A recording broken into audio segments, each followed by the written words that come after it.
कुर्ल्यात झालेल्या भीषण अपघाताने सर्वांचेच मन हादरून गेले आहे। सोमवारी रात्रीच्या सुमारास 332 क्रमांकाच्या एका इलेक्ट्रिक बसने अनेकांना चिरडले। या घटनेत आतापर्यंत 6 जणांचा मृत्यू तर 49 जण गंभीर जखमी झाल्याचे समजते। सोमवारी रात्री ही बस कुर्ल्याहून अंधेरीच्या दिशेने जात होती। वाटेत ती कुर्ला LBS मार्गावरील मार्केटच्या दिशेने वळली। यावेळी बसने जोरदार वेगात समोर येईल त्याला उडवले, तसेच 8 ते 10 वाहनांना देखील धडक दिली। रस्त्यावर चालणाऱ्या उभ्या असणाऱ्या सर्वांना सरसकट उडवत गेली, ज्यामध्ये तिघांनी जागीच आपला जीव सोडला आणि इतर चौघांचा उपचारादरम्यान मृत्यू झाल्याचे समजते। या प्रकरणी पोलिसांनी संजय मोरे जो बसचा चालक होता त्याला अटक केली आहे। सुरुवातीला बसचा ब्रेक फेल झाल्याने अपघात झाल्याचे म्हटले जात होते। त्याचसोबत संजय मोरे मद्यपान करून बस चालवत असल्याने हा अपघात झाल्याचे देखील म्हटले जात होते। पण संजय मोरेने मद्यप्राशन केलं नव्हतं आणि बसमध्ये कुठलाही तांत्रिक बिघाड नव्हता, आता असं तपासादरम्यान समोर येत आहे। या प्रकरणानंतर संपूर्ण मुंबईत संतापजनक वातावरण निर्माण झाले आहे, त्यामुळे पोलीस या अपघाताचा अधिक तपास करत आहेत। संजय मोरे हा बेस्टमध्ये कंत्राटी वाहन चालक म्हणून कामाला लागला होता। तो सुरुवातीला छोटी बस चालवत होता, त्यानंतर त्याला मोठी इलेक्ट्रिक बस चालवायला देण्यात आली।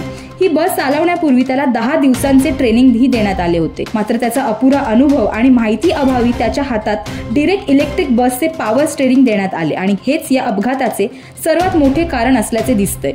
या भीषण अपघातात 6 जणांचा मृत्यू झाला असून 49 गंभीर जखमी झाले आहेत। या अपघातात अनेक निष्पाप लोकांनी आपला जीव गमावला आहे। यातील आफरीन शहा या 19 वर्षीय तरुणीची कहाणी आणखीनच धक्कादायक आहे। सोमवारी आफरीन शहाचा नोकरीचा पहिलाच दिवस आणि काम आटपून ती तिच्या घरी जात होती। मात्र घरी जाताना ती या बसने प्रवास करत होती, पण कामाच्या पहिल्याच दिवशी तिला मृत्यूने गाठल्यामुळे तिच्या मृत्यूबद्दल आता शोक व्यक्त केला जात आहे। मृत्यू झालेल्यांपैकी 4 जण कुर्ला येथील भाभा रुग्णालयात दाखल होते, तर एक कोहिनूर रुग्णालयात आणि एक हबीब रुग्णालयात दाखल होता।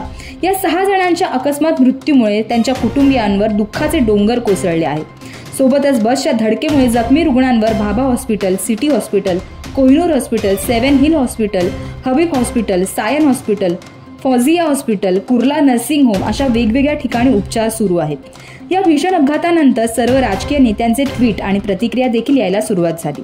मुख्यमंत्र्यांनी अपघातात जखमी झालेल्या आणि मृत्युमुखी पडलेल्या लोकांच्या कुटुंबियांना मदत म्हणून रोख रक्कम 5 लाख रुपये सरकारतर्फे दिले जातील अशी माहिती X वर पोस्ट केली आहे। संजय मोरे या बस चालकाचे सध्या लायसन्स जप्त करण्यात आले असून रात्रीच त्याला पोलिसांनी अटक केले आणि त्याच्यावर सदोष मनुष्यवधाचा गुन्हा देखील दाखल करण्यात आला आहे। आरोपी संजय मोरे याला 21 डिसेंबर पर्यंत पोलीस कोठडी सुनावण्यात आली आहे। कुर्ल्यात घडलेल्या या घटनेबद्दल तुम्हाला काय वाटतं ते आम्हाला कमेंट करून नक्की कळवा आणि अशाच व्हिडिओसाठी पाहत रहा MB लाईव्ह मराठी।